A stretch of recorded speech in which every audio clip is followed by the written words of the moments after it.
যারা জাজ হবে, বিচারক হবে, তাদের যদি বাদী বিবাদীর কারোর সাথে শত্রুতা থাকে, কারোর সাথে যদি কোনো ধরনের রেষারেষি থাকে, আল্লাহ বলেন বিচার কার্য করতে যে ওই শত্রুতা রেষারেষির কারণে আদালতের বাইরে যে অবিচার করে বিচার করো না।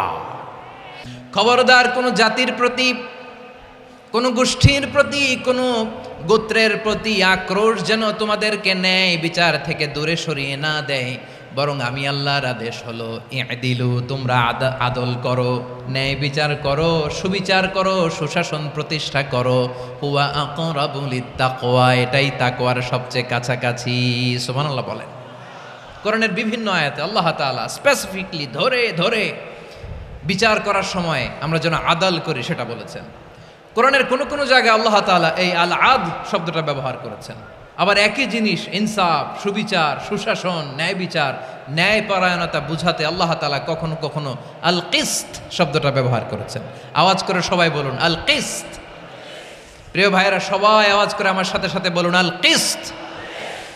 আল্লাহ তাআলা বলেন ওয়া ইন হাকামতা ফাহকুম বাইনাহুম বিল কিসতি ইন্নাল্লাহা ইউহিব্বুল মুকসিতিন।